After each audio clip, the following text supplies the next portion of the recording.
c'est pour vous? Ouais. Et vous êtes Jeanne. Jeanne, mais vous êtes graphiste, vous êtes Ouais. dans... Là, vous êtes dans la vraie vie Ça y est, ouais. et ça marche? Bah, Il y a des sous, vous n'avez pas encore le sac Hermès?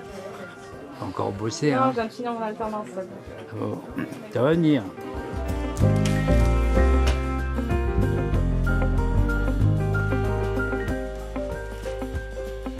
Il ne suffit pas d'écrire liberté, égalité, fraternité.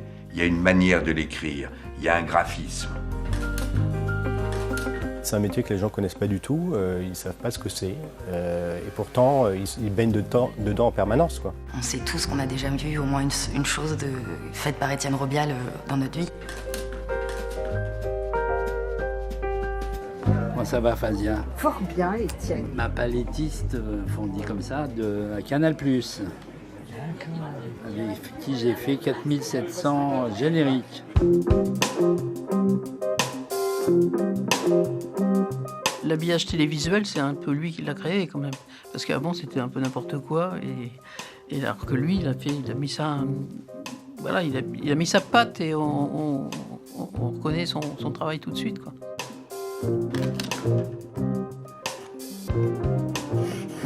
Voilà un carré parfait.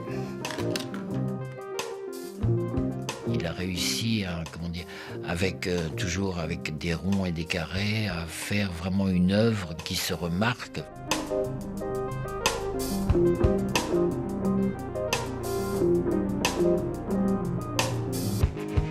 C'est effectivement des images qui nous accompagnent tous et qu'on a tous dans nos yeux ou en mémoire.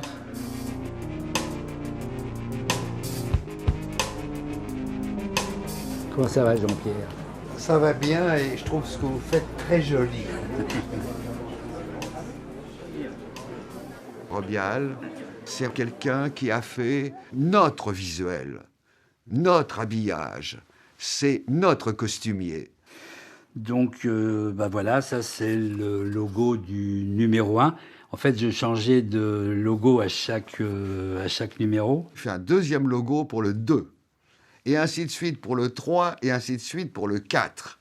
Arrivé au 5, quand on va passer mensuel, je lui dis, bon, on devient mensuel, et maintenant on va faire ça, ça et ça, il y a de nouveaux dessinateurs, et il me fait un logo définitif. Il me dit, avant, tu n'étais pas prêt.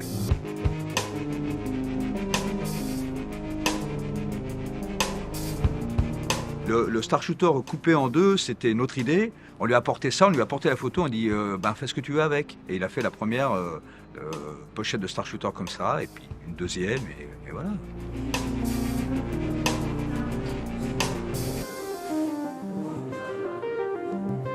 Moi, il m'a donné la vision d'une couverture parfaite.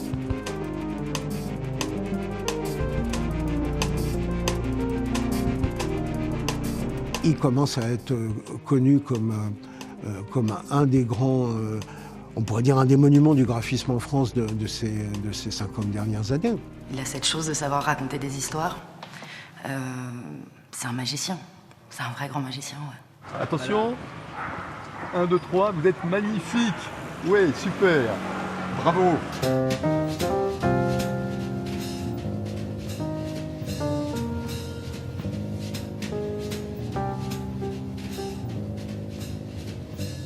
Gare Montparnasse, Paris, France. Il y a un S, il a la tête en bandit. Ils nous l'ont mis à l'envers. Ils l'ont mis à l'envers, la tête en bas. Ça fait au moins 7-8 ans que c'est en place. Hein.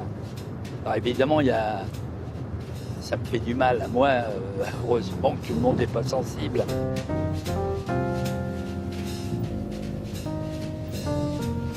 Nous sommes, je le rappelle, dans un pays qui est graphiquement sinistré.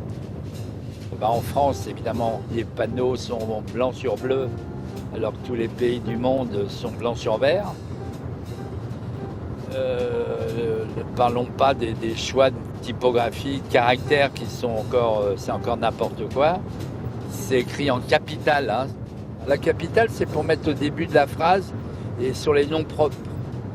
C'est pas fait pour écrire des mots. Le temps qu'on arrive à déchiffrer des capitales, on sait bien que ça se lit beaucoup moins bien que les minuscules, les bas de casse. Vous avez le temps de rater la sortie tellement c'est long à lire. Hein.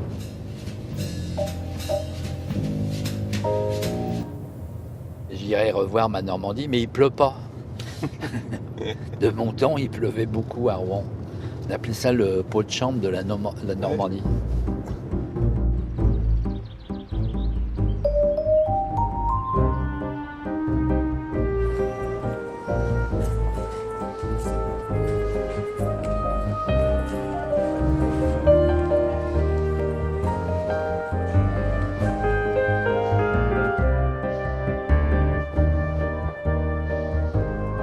Le cloître Saint-Maclou, c'était les Beaux-Arts, on est en 62, je viens là pour faire architecture.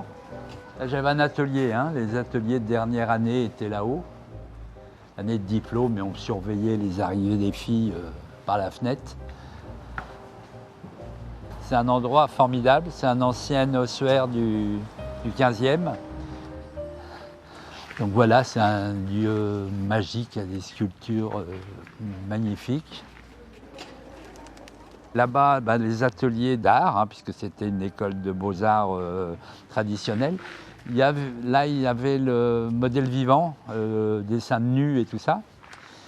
Là-bas, la céramique. Au milieu, l'art graphique, M. Dandeville, M. Ramondo et M. Savary, qui étaient prix de Rome et qui enseignaient le dessin.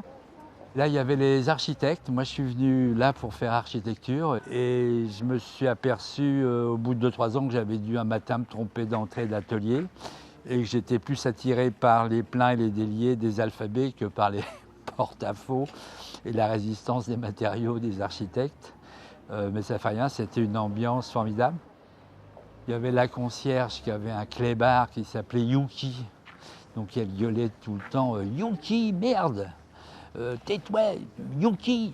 Et chaque fois qu'elle gueulait Yuki, dans tous les ateliers, l'été, les portes, les fenêtres étaient ouvertes, tout le monde disait Yuki, merde!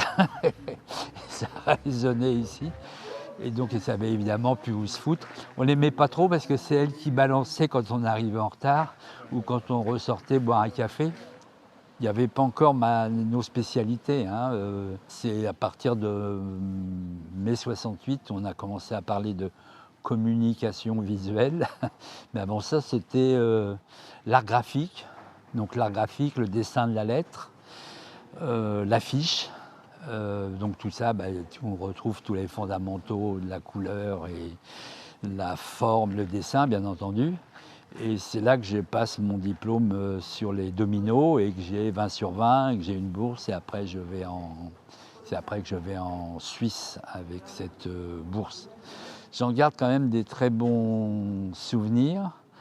En plus, c'est le moment où je fuis un peu l'école des Beaux-Arts. Bien sûr, il y a conflit familial parce que à l'époque, il fallait être ingénieur ou il fallait préparer un métier, alors que là, c'est Yuki qui gueule. Là. Yuki, merde. Yuki, merde!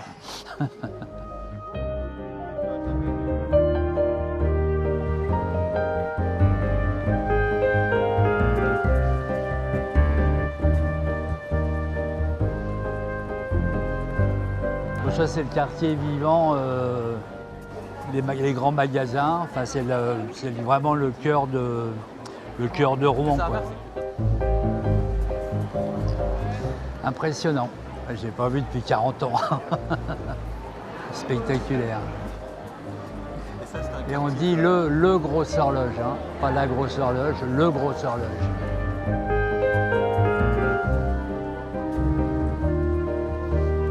Regarde la librairie là.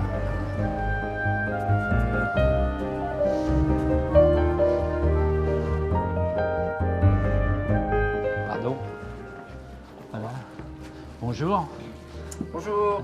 Comment elle s'appelle la librairie? La librairie Rollon. Rollon. Voilà, copyright, hein, donc c'est la collection copyright. Il y a eu une centaine de volumes de faits. Ça se vend bien, les Futuros? Il y a toujours des passionnés, des amateurs, hein, oui.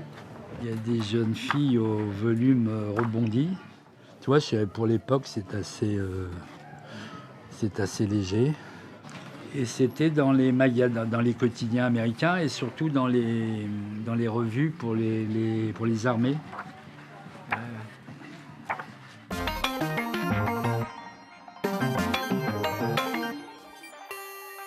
On s'est lancé dans la librairie de bande dessinée, comme ça, du jour au lendemain.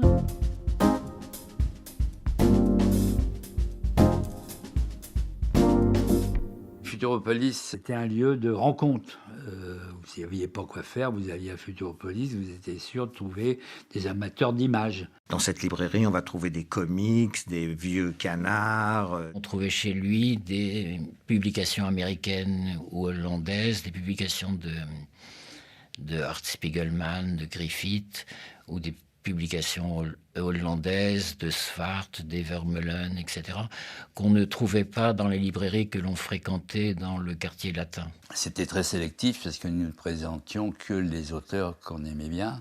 Il n'y avait aucun Astérix à vendre à la librairie. Il y avait même ce qui était un peu agressif. Toutes les merdes BD sont à vendre dans le supermarché d'à côté. Ici, il n'y a que du premier choix et que de la crème. Je vais tomber tout de suite copain avec Sestak et Robial. Sestak qui observe tout, on saura plus tard qu'elle va en faire des livres, y compris raconter Futuropolis. Elle est très drôle. Et Robial, avec un espèce d'humour pince sans rire, etc., est très très drôle aussi. Et ils reprennent la boutique, ils la font vraiment vivre bien.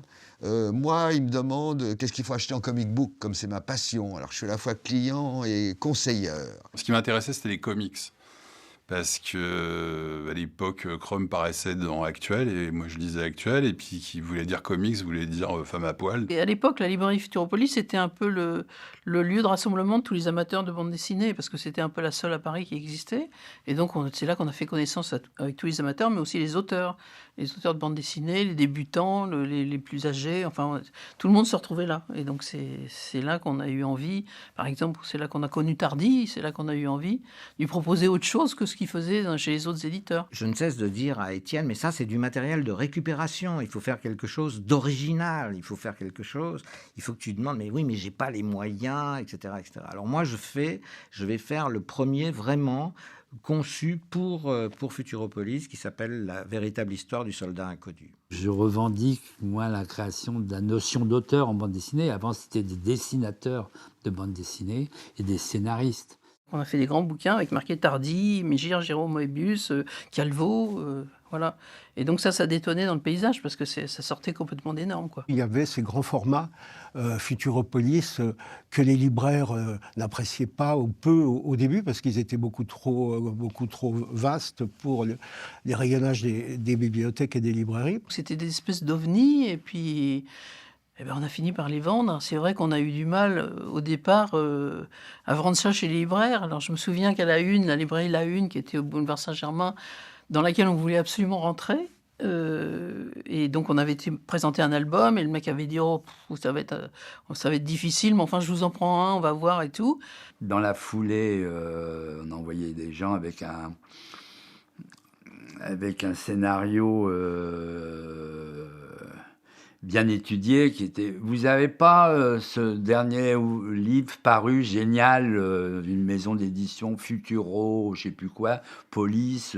Donc on est revenu le lendemain, 3 jours après, en disant « Ah, vous l'avez vendu, on va vous en mettre 2 ». Et donc les deuxièmes, on a fait pareil, on a envoyé 2 copains acheter les albums et c'est comme ça qu'on a amorcé la pompe. Ouais, ça se vend, on va vous prendre vos trucs. Et on avait le rayon Futuropolis à la Une, et on était très fiers, alors qu'il n'y avait pas du tout de rayon bande dessinée.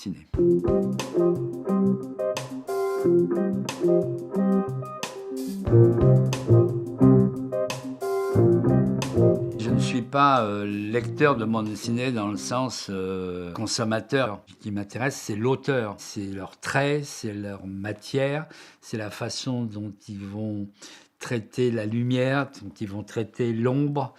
Est-ce qu'ils vont dessiner avec un contour ou est-ce qu'ils vont dessiner avec des taches? Il a regardé tout ce que je lui ai donné, un grand fouillis de trucs, de dessins, de pages, de choses que j'avais avec moi. Et il m'a dit oui, pour quelque chose qu'il avait vu à l'intérieur, une vingtaine de pages, une histoire. J'ai su plus tard qu'il s'était arrêté juste sur un dessin.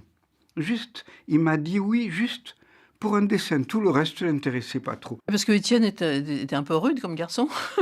Les auteurs, il bousculait un peu. Et moi, j'étais un peu la nounou des auteurs. J'y reprenais à la fin de l'entrevue avec Étienne. Et souvent, je leur disais, si t'as engueulé, c'est que c'est plutôt bien, c'est plutôt bon signe, c'est que ça lui plaît et tout ça. Et que voilà, il va faire et vous en faites pas, ça va marcher, quoi. Je donne des choses, je travaille 1 an sur un truc, je lui donne, et puis rien. Alors je lui dis, mais enfin, tu aimes un peu ce que je fais? Et au fond, pour me dire qu'il aimait beaucoup, il me dit, tu veux que je te fasse une pipe aussi, hein? Voilà. Sa manière d'être, sa tendresse.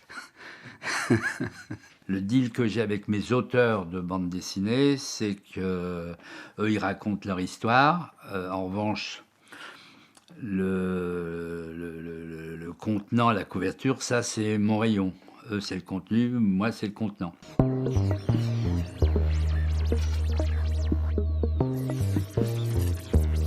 Je vais lui suggérer d'associer son dessin, ses histoires à un caractère bien particulier, donc ça il découvre un univers qu'ils ne connaissent pas.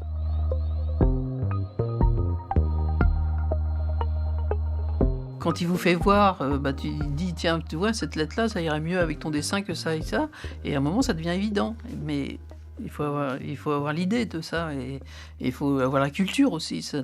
Retrouver l'alphabet qui va aller avec machin, c'est compliqué. Donc après, il avait des boîtes comme ça, avec chaque alphabet. Il y a des tirages. Des tirages de chaque alphabet dans les boîtes. Et il sortait la boîte qui allait mieux avec le dessin d'un tel et d'un tel, quoi. En fait, ce que fait Robial avec ses alphabets, c'est qu'il donne des visages aux mots, tout simplement. Et ça, pour ça, il a besoin d'avoir autant de visages que de mots à écrire, entre guillemets.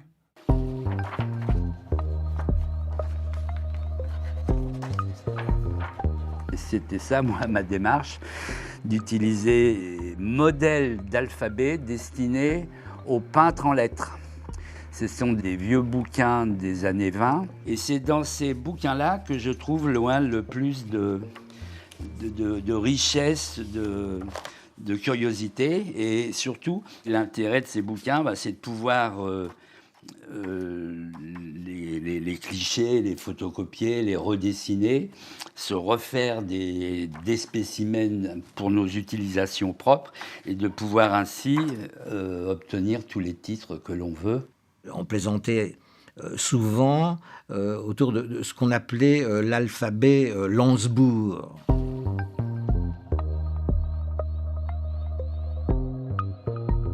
Et cet alphabet, qui s'appelle Lensburg, il vient tout simplement des confitures Lensburg. Alors ça, je collectionne les confitures Lensburg, non pas pour mon goût pour les confitures et les fruits sucrés, mais tout simplement pour ces lettres particulières qui sont des lettres peintes à la main. Il n'y en a pas deux pareilles. On découpait toutes ces lettres et on reconstituait des alphabets.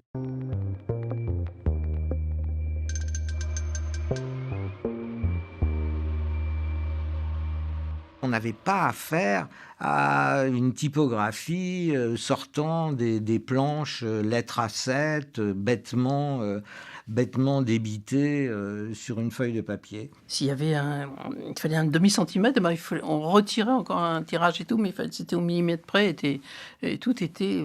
Oui, il fallait que tout soit comme il voulait, quoi. On ne laissait rien passer, quoi. Alors c'était long, je me souviens que c'était très long et tout, mais c'était parfait, quoi. Il fallait que ce soit parfait. Dans le monde de l'édition, même si on prend des maisons extrêmement établies, que les dos des livres ne sont pas pareils.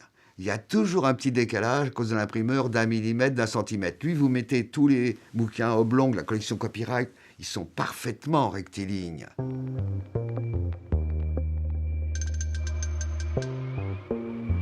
Il y a une espèce d'envie d'ordonnance. Même la manière dont il mange une crêpe à Belle-Île, il a une manière de la couper qui n'est pas celle des autres. D'abord, il la coupe en deux comme ça. Hein. En plus, il la replie d'une certaine manière. Et il ne se fait pas payer. Et pourtant, c'est de la mise en crêpe, comme il y a de la mise en page.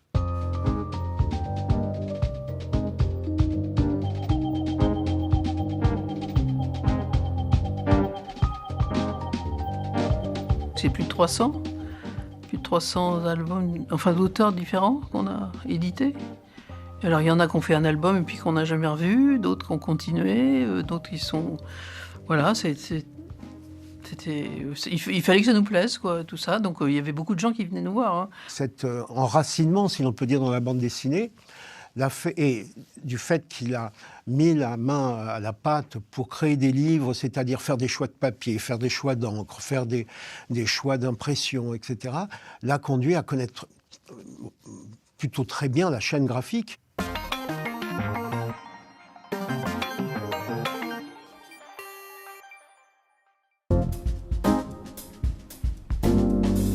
La série noire, complet,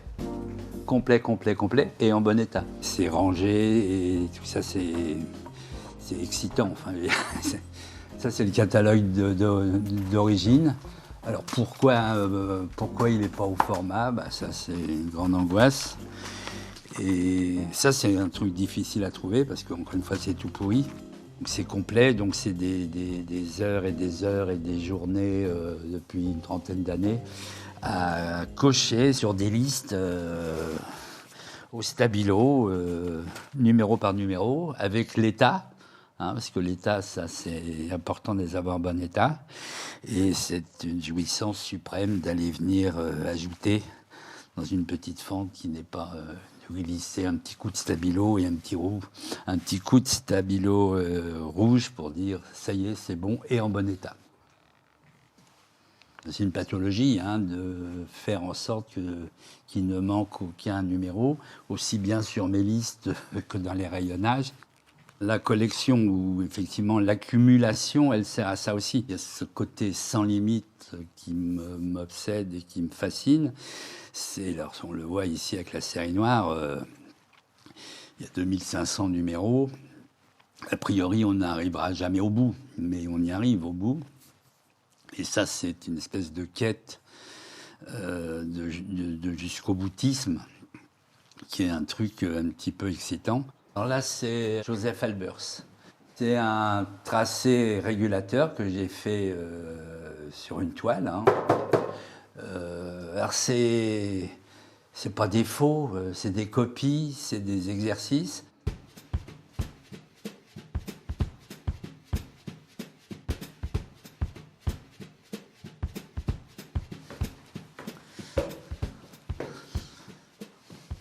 Carré rouge de Malevich. Là, je me suis amusé à mettre toutes les cotes, même les diagonales, vous voyez, les angles ne sont pas respectés. Le fait de les indiquer, de les marquer, de m'imprégner de son tracé régulateur va m'aider à comprendre pourquoi il est aussi fort et aussi puissant, son putain de carré. C'est un rapport de la gare centrale de chemin de fer de Barcelone. C'est au sol. Et je me suis amusé, et qui est structuré dans des carrés, je me suis amusé à la redessiner.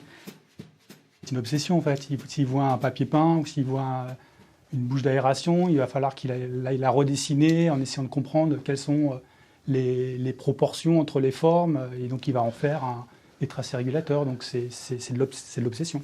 Voilà, Mais la passoire à nouilles, les écumoires. Alors là, c'est intéressant. Voilà un travail allemand. On a de la rigueur germanique. Alors que je retranscris, puis que je vais calculer le nombre de trous qu'il y a à chaque rangée et de voir comment il s'en est sorti. Voilà. Il y a aussi tout ce qui est presse purée, bien entendu. Tout ça, c'est passionnant.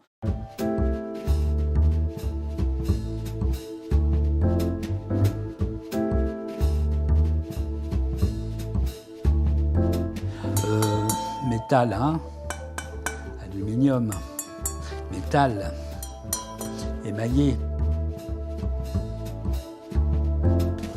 Les règles des écoles.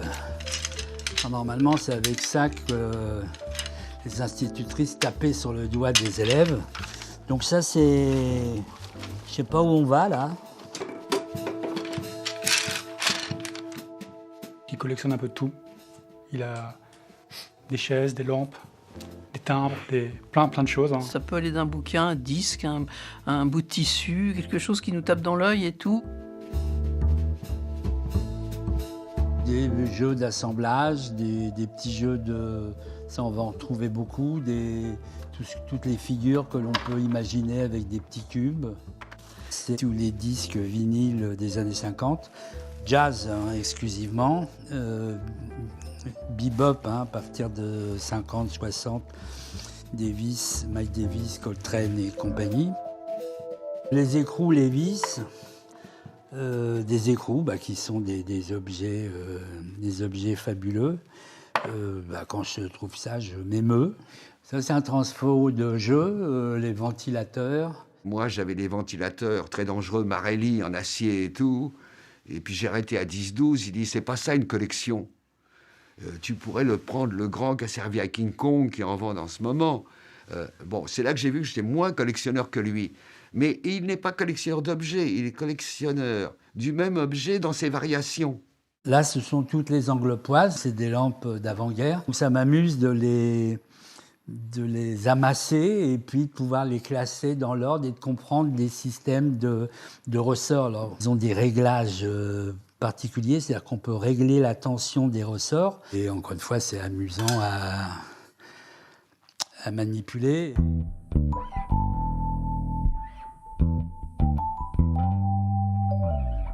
Quand il vous dit, vous voyez 15 critériums noirs, carandache magnifique, à la fois argent et bakélite noir, et qui vous dit, il m'en manque un, vous avez le sentiment que c'est les 15 mêmes. Non, ils ont tous un petit truc. Vous et moi, on va regarder, c'est quoi ces conneries? Ah bah oui, il y en a un bleu, un vert, un jaune, c'est tout. Mais pourquoi il y en a 30 bleus, 50 verts et 177 jaunes? Ah oui, mais il n'y en a pas deux pareils.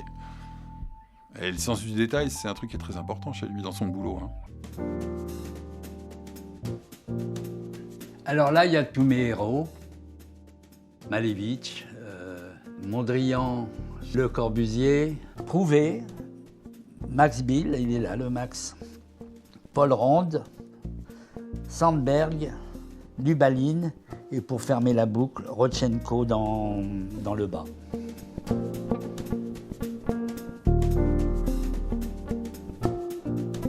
La bibliothèque, donc c'est que j'ai dessiné avec du médium de 40. Là, il y a 2 x 19, 38. Il y a 2 mm de moins. J'espère qu'on m'en tiendra pas rigueur. Et là, c'est groupé. Il y a les Russes, tous les Russes qui sont ici. Ici, il y a un peu de design et puis surtout toute l'architecture de Vienne. Un peu d'allemand, les arts concrets. Il a une collection de livres sur le graphisme, sur la typographie qui est absolument phénoménale. C'est sans doute un des collectionneurs privés le plus nanti en France à l'heure actuelle. Donc il y a des rayonnages entiers. Vous avez Arts et métiers graphiques, les grandes revues des années 30, les publications des grandes fonderies typographiques aussi de Bernier, Peignot, etc. Mais ça touche le monde entier. Et donc il est on pourrait dire presque un collectionneur compulsif. Bauhaus, là, tout ça, c'est toute la rangée, c'est Bauhaus. C'est pas extensible, puis j'en rajoute un peu toujours. Là, Schlemmer, Molinage et Molnar, ça c'est un ouvrage exceptionnel. Donc tout ça, c'est fait magnifique, impression ton direct. Il a toujours ça qui montre à quel point il s'est attaché à un héritage, quoi. Pour lui, il y a une continuité très marquée dans cette évolution.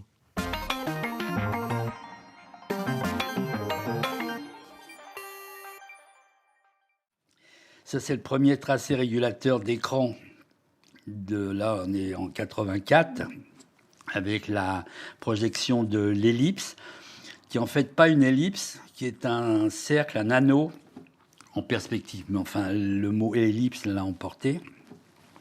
La diagonale emblématique, où il y aura toujours une sorte de ligne qui va traverser l'écran de gauche à droite, et puis cette ellipse qui va tourner pour après se figer sur le logo Canal+.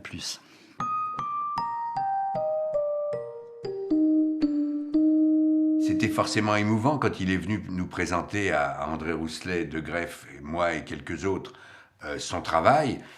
Il avait réfléchi, comme seul Étienne à l'époque savait le faire. Il avait pris l'écran de télé, il avait commencé sur cet écran 4/3 à le couper horizontalement en nous disant « Vous aurez sûrement beaucoup d'infos à faire passer, de choses qui vont venir s'inscrire dans l'écran pour informer de ce qu'on voit, de l'heure, de ce qui va se passer. Je vous propose de le mettre en bas.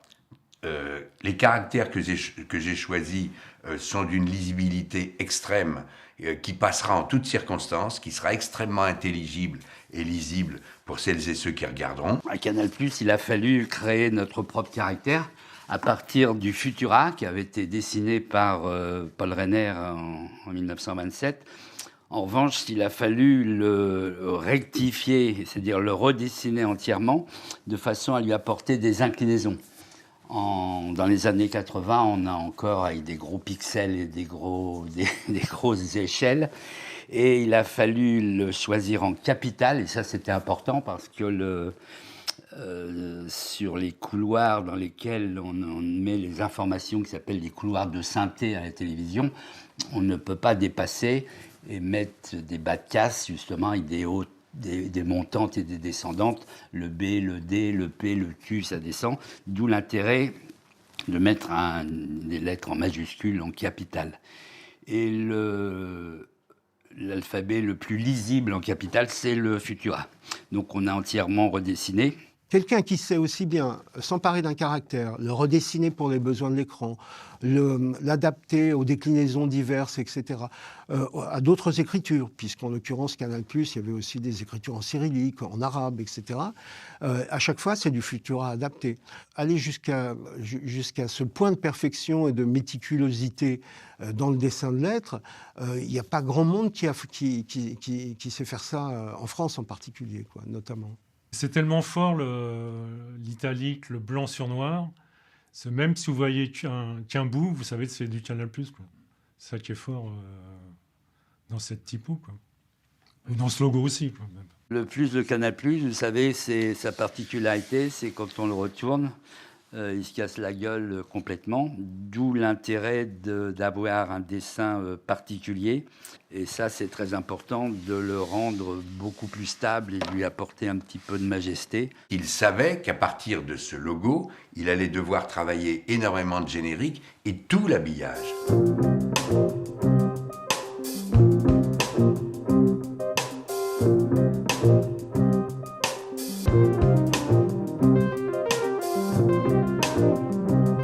Canal+, c'est 6 couleurs plus le noir et blanc, ce qui fait 8. 8 x 8, 64.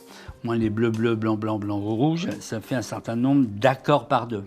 En revanche, ces accords par deux, ils sont plus ou moins perceptibles au niveau de la rétine. Donc là, ils sont classés. Alors, c'est des heures et des heures de manipulation. Entre le blanc plus noir sur noir, qui est bien sûr le plus fort, qui vaut 10 sur 10, qui est déjà beaucoup plus fort que le noir sur blanc. On lit beaucoup plus facilement blanc sur noir que noir sur blanc, jusqu'aux imbitables qui sont jaune sur blanc, rouge sur bleu ou les rouges sur vert qui sont absolument déconseillés. Donc ils sont classés par ordre.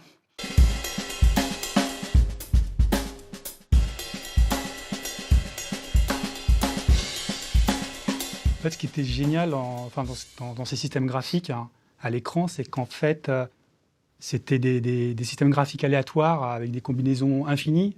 Donc c'était une palette de couleurs, de 6 couleurs, plus blanc, plus noir, plus des typos, plus de la musique. Et tout ça, en fait, passait en boucle sur Canal+, mais ne s'usait pas dans le temps, simplement parce que ces combinaisons, en fait, étaient impossibles à mémoriser, puisque toujours différentes. Et en même temps, on était sur Canal+.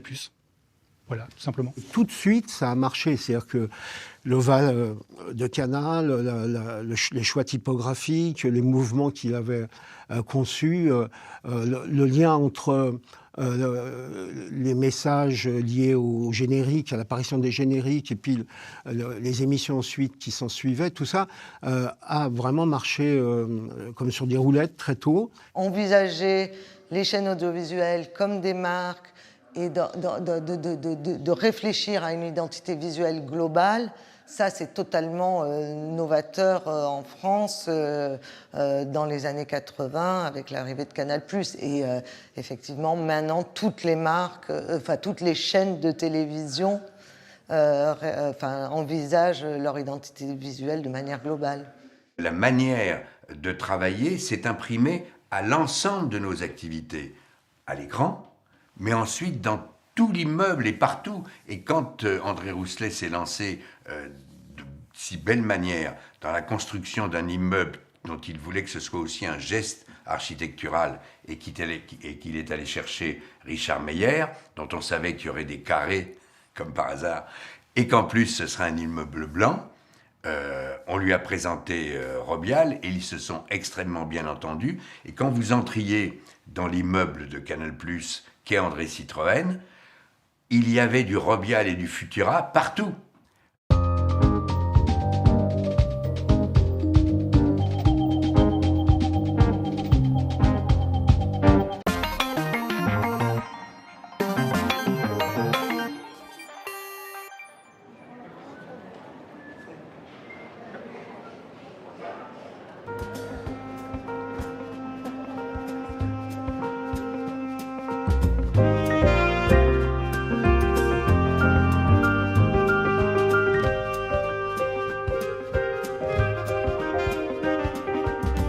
Antonin, tu peux avoir un bouquin pour... Tiens, tiens. Pour la caisse.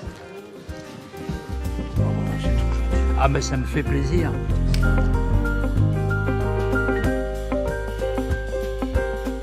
Jaune. Jaune 109. C'est des références Pantone. D'accord. C'est important d'avoir des nuanciers, des références. Légèrement transparent, voilà.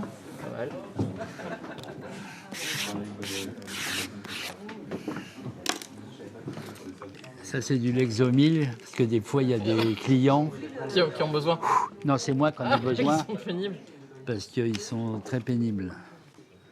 Moi j'aime beaucoup cette rencontre parce que ça permet de dévoiler un peu les dessous, les recettes, les coulisses un petit peu les coulisses de nos métiers, de montrer un petit peu comment on réalise les choses. Et surtout, c'est toujours un public inattendu, curieux, et surtout vraiment curieux, qui cherche à connaître, qui cherche à savoir pourquoi on fait ça, pourquoi tu as fait ça, pourquoi pas ceci, pas cela, et ainsi de suite. Donc c'est l'occasion de raconter tout ça.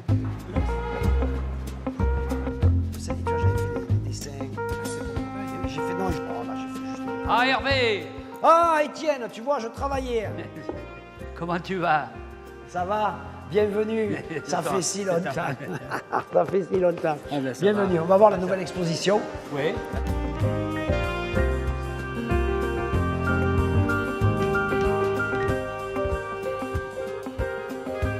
Mon truc préféré là, c'est un artiste belge qui reproduit en image 3D les dessins de lui.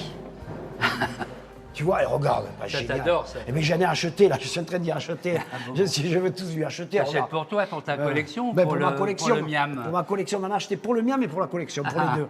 Regarde ça, putain. Les couleurs sont très fraîches. Ouais, c'est très beau. C'est assez spontané, oui. Ouais, c'est bien, hein. Quand j'avais 17 ans, à 7, j'allais à Paris, il ne s'en rappelle pas parce qu'il était grognon quand il avait la librairie. Et moi, j'avais 16 ans, j'allais acheter des bouquins là-bas. Tu les payais? Et je les payais. Moi, j'ai jamais volé. Hein. Bon. Moi, j'avais volé. Mais enfin, quand tu rentrais, la tête que tu faisais, on n'avait pas envie de voler. Hein. Bon. Tu avais des voleurs là-bas. Et donc, de fil en aiguille, quand j'en ai parlé à Étienne, du logo, le miam, tout ça, moi, à l'époque, je pensais qu'il n'y avait que lui qui pouvait... c'était tellement... à la fin des années 90, je trouve que le logo, le lettrage et tout ça, et tellement de choses ringardes et tout ça. Et lui, ce qu'il avait créé au début des années 80, C'était encore moderne, enfin, c'était encore, ça n'avait pas vieilli, quoi, le truc étrangement. Alors que les trucs qui avaient été faits en 90, c'était devenu vieux en 2000. Et donc voilà, on a eu la chance, j'ai demandé, et tac, il me l'a fait. Spontanément. Ouais, vraiment, spontanément. Et gracieusement. Et surtout gracieusement, parce qu'à l'époque, on était quand même ric-rac. À vous dire vrai, on est toujours, mais... Et ça a été formidable, voilà. C'est pour ça qu'ici, c'est chez lui aussi. S'il veut dormir, il y a le lit, il y a tout, il y a plus de... Voilà. Et ça s'inscrit dans des couloirs, ce qui s'appelle des couloirs de synthétiseurs d'écriture. C'est qu'on appelle ça les lettres dans les trucs, ça s'appelle des synthés. Moi, j'ai toujours travaillé avec des crayons, des équerres. Là, c'est pour les dédicaces, donc je fais des tampons. Et ça, qui est l'outil le plus important. Alors, il n'y a qu'une seule marque, hein, c'est celle-là. C'est Staedtler, la 52650. Ça, c'est l'humilité. Vous avez des marques quand même. C'est Pomme Z, hein. Sauf que Pop Zen, ça efface tout. Ah, ça, c'est un Pop Z sélectif. On peut gommer qu'un petit morceau. L'intérêt que je trouve dans l'enseignement, c'est celui que j'avais à la librairie. Le partage. Hein. Construction du DIN, on part toujours du carré. Voilà. On va tracer la diagonale du carré. Voilà. 1 par 1, 1 plus 1, ça fait 2. Racine carrée de 2. 1, 414. Donc le tracé du DIN, on va faire porter la diagonale du carré.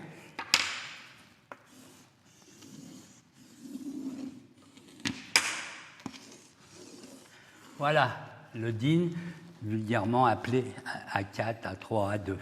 Étienne enseigne depuis près de 22 ans à l'école. Il a succédé à des gens qui avaient la même notoriété, la même liberté d'esprit. C'est qu'en fait, cette liberté s'acquiert par la connaissance, par une réelle expertise et par une capacité à la faire prévaloir à un commanditaire, à un client, à un collaborateur, tout ça. Il y a les jaunes orangés et les rouges orangés. Mais au milieu, il n'y a pas de machin qui s'appelle orange. Hein. L'orange, ça se presse, ça se boit, mais ce n'est pas une couleur. La marchande de 4 saisons, elle a une toile cirée verte. Ah, c'est pas pour faire joli.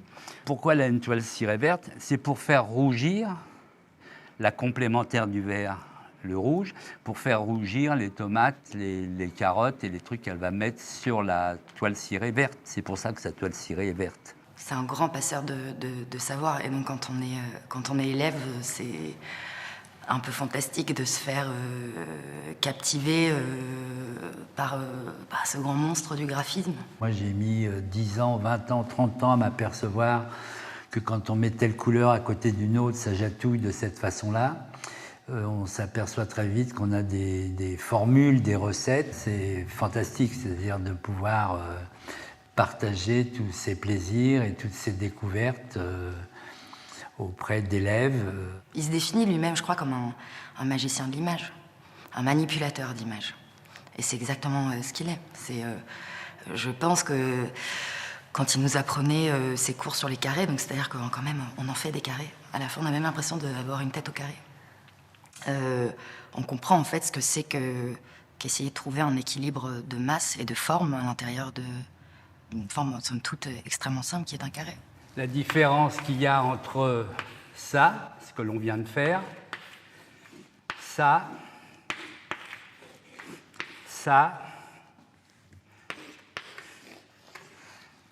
et ça. Là, on ferme les lignes sont conjointes, donc ça ferme, c'est une fermeture, c'est pas bon. Ça, pareil, ça ferme au plafond, c'est encore pire. Là, ça ouvre vers l'extérieur, ça ouvre vers le haut. Ce qui est le plus important dans la transmission, dans les transmissions qui sont liées aux formations créatives, c'est de donner suffisamment de confiance, de conviction, pour derrière développer l'autonomie qui doit accompagner ces métiers-là. Et donc, C'est en ça que c'est une école à lui tout seul, c'est qu'il connaît tellement de choses. Aux questions qui se posent, il n'y a toujours qu'une réponse. Si vous êtes sollicité, encore une fois, c'est quand vous aurez fini votre cursus, en face de la vraie vie, on va vous demander des propositions. Non, vous n'êtes pas là pour faire des propositions. Vous êtes là pour répondre à la question qu'on vous a posée. Ça, c'est essentiel. On ne fait pas de propositions.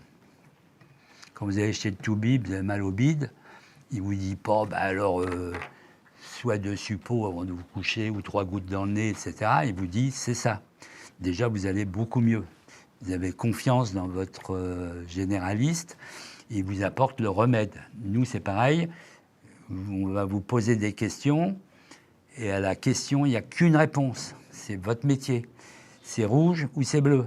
Il faut dire pourquoi c'est rouge, il faut dire pourquoi c'est bleu. Puisqu'on met tout sur la table, moi, mon angoisse, c'est d'arrêter de travailler, c'est d'arrêter de rencontrer des élèves, de résoudre leurs problèmes graphiques et visuels, et d'avoir des problématiques qui se posent tous les matins.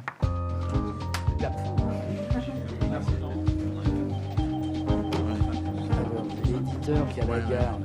Ce que j'aime bien aussi avec mes élèves de diplôme, mes thésards, c'est pareil, ça devient des amis parce qu'on cohabite ensemble avec leur sujet pendant un long trimestre, quasiment même un semestre, on commence dès le mois de février. Donc il y a des complicités, puis cette relation prof-élève disparaît un petit peu, ça devient un peu du copinage, et puis il y a un objectif qui est cet examen, ce diplôme de fin d'année. C'est des journées, des nuits à travailler ensemble, et chaque minute avec Étienne, c'est un enseignement incroyable pour nos métiers de l'image. Il a une manière aussi de raconter tout ça avec cette générosité de transmettre. Moi, je crois que c'est ça qui me marquera jusqu'à aujourd'hui.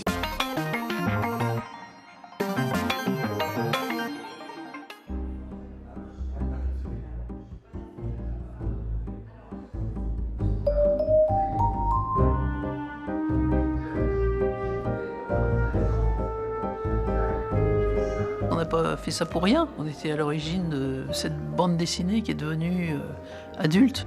Il y avait quand même une idée forte, un graphisme fort et tout, qui a marqué aussi les gens à une certaine époque. Donc c'est très important. Donc voir ça au musée, c'est bien, c'est drôle.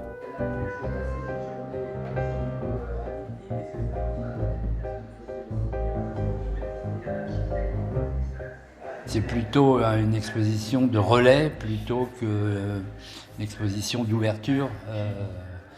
Et mon vœu le plus cher, c'est que le jeune public ou les gens qui s'intéressent au graphisme, à l'image, aux formes, puissent trouver dans mes supports les éléments pour qu'ils y trouvent une vocation, pourquoi pas, et devenir à leur tour eux-mêmes graphistes ou créateurs de génériques ou de logos. Enfin, là, le champ est quand même très large.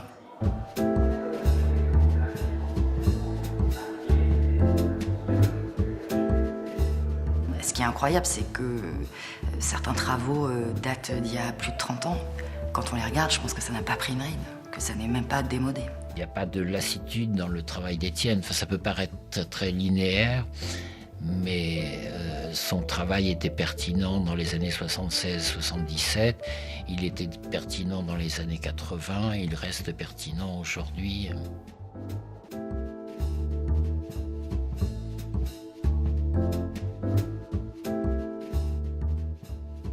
Il prend le médium, que ce soit la bande dessinée ou la télé, et puis il essaie d'amener ça ailleurs. Il essaie de faire monter une marche, ou 2, ou 3 des fois, ou même plus. Indépendamment de l'époque, voilà, on peut parler de papier, on peut parler de pixels, on peut parler de vidéo, on peut parler de sites internet, de digital, de ce qui... En fait, ça ne reste que un adjuvant finalement à ce qu'est son métier intrinsèquement. Il investit aussi des champs, que ce soit l'édition ou l'audiovisuel, où les graphistes finalement allaient peu, quoi. Et donc il a aussi ouvert tous ces champs aux graphistes.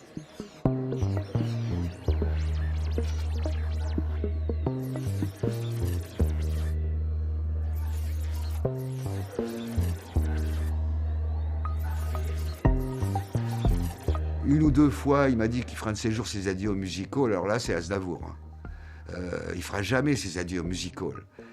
Par contre, je pense qu'il a besoin qu'on lui propose de nouveaux défis. Ça, c'est un alphabet qui n'est pas encore abouti. Et à chaque fois, il y a des contraintes. À partir d'une grille, d'un tracé régulateur général, je vais essayer de faire rentrer toutes les lettres ou de dessiner toutes les lettres. Alors, vous voyez, c'est pas évident entre le 3 avec son gros cul et puis le 4 avec son front et puis le 8 qui est toujours insoluble. Je connais pas beaucoup de citations, moi. Mais j'en connais une de Mao qui a dit « La simplicité est révolutionnaire ». C'est des révolutions réussies, au moins celle-là. Étienne avait quelque chose à donner, et il a fait. Hein. Et ça, il suffisait d'être avec lui pour sentir cela. J'aurais bien retravaillé avec lui. C'est mon pote, je l'adore. Dans un monde un peu désordonné où on vit, on aurait besoin d'un Robial au plus haut sommet. Je pense que s'il rhabillait le monde aujourd'hui, ça irait mieux.